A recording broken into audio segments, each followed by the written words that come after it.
Hey, I want to talk about genocide. I'm going to try to keep this brief as much as possible. I'm going to focus on some of the genocides that have happened, and then we're going to talk about the current cultural genocide that's being perpetuated against, well, my people. First of all, let's go to the Holocaust. We all know about the Holocaust, we all know about Auschwitz, we all saw Schindler's List, right? Well, that was just the tip of the iceberg. Um, okay. Auschwitz-Birkenau was nominally a death camp. Most of the people that arrived on the trains were killed, but they did keep a fair amount of them alive to as slave labor for at least until they worked them to death. That's not the case at Sobibor, Belzec, and Treblinka, the Project Reinhard death camps, and they were pure death camps. 99% of the people that went there were dead within an hour, and they were very efficient. Auschwitz killed about 1.5 million people, I think, or maybe a few more. I can't remember exactly how many. Actually, how many people died at Auschwitz? That's a good question. I think it was two or one and a half. Why do I want to say it was 1.5 million? Hold on. How many were murdered at Auschwitz?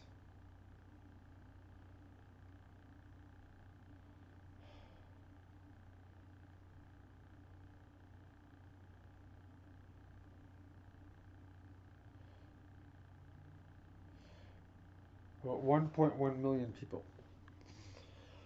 Okay.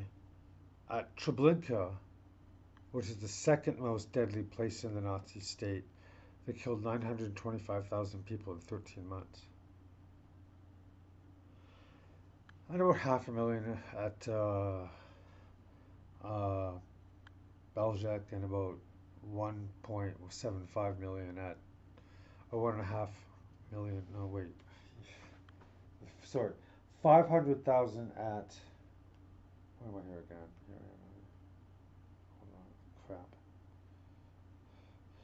About 500,000 people at Belgique and about 170,000 at Sobibor. You were dead within an hour of arriving if you didn't get selected to go help deal with the dead afterwards. It was just a handful that were did that. So that's pure, straight up calculated genocide.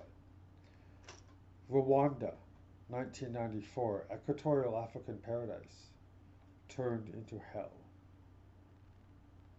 where they murdered 1 million people in 100 days. Up close and personal, most of it done with machetes. Here's how you get somebody who's trying to stay neutral in a conflict to become what they later called the genocidaires. You knock on your neighbor, knock on this guy's door. You're one of us, but you're not doing your part. Your neighbor isn't one of us. Here's a machete. Go bring me that entire family's heads. If you don't, I will take your wife's head and your children's heads before I kill you. In fact, I might just let you. Even better, just tell them that you let them live with it. Kind of like Sophie's Choice, isn't it? That's what they did.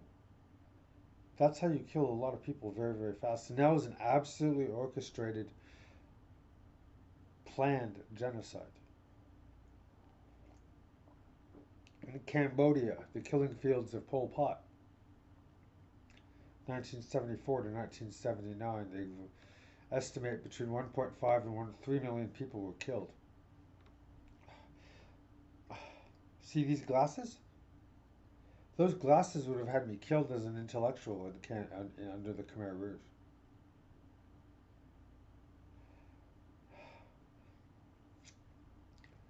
The most horrific story I know about that is of a family which packed up a boat and tried to cross the South China Sea to safety. Um, Only the currents didn't help them, and they were floating around for too long. They had to resort to cannibalism, so he was eating what was left of his dead grandmother. to survive and live to tell the tale. And that's not an isolated case. We lovingly call them the boat people here in Canada. Ew, do we want the boat people here? I don't know. Ew. I remember people saying things like that. Oh, the boat people. Ew. And that's genocide. Yeah, I'm sure there's people out there that will have never heard of it, much less the one in Rwanda. So let's go to cultural genocide right now. The residential schools. Funny how they call them schools. It's a very benign term, isn't it? That's a huge macroaggression of language. Now, I'm a language inclusivity consultant to Queen's University, so I do have a credentials.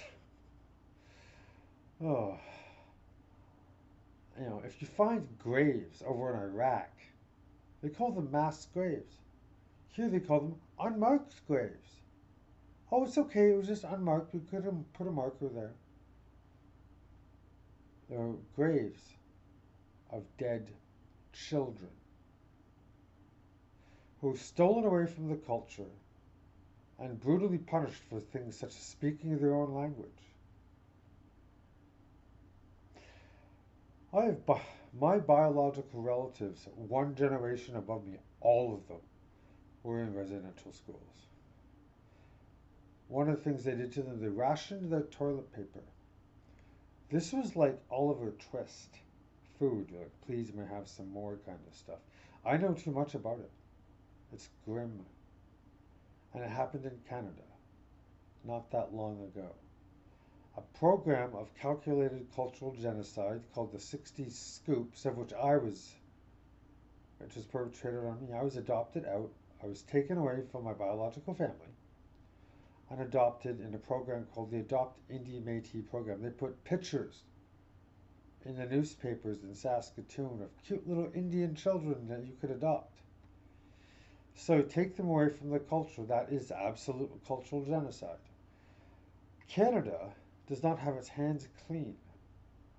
We imprisoned our entire Japanese and Canadian population in British Columbia and stole all their shit. Pack a bag, get on the truck. Chink. There you go. David Suzuki, world renowned David Suzuki, of the nature of things on the CBC. Ask him about it because he was there as a child. Ugh.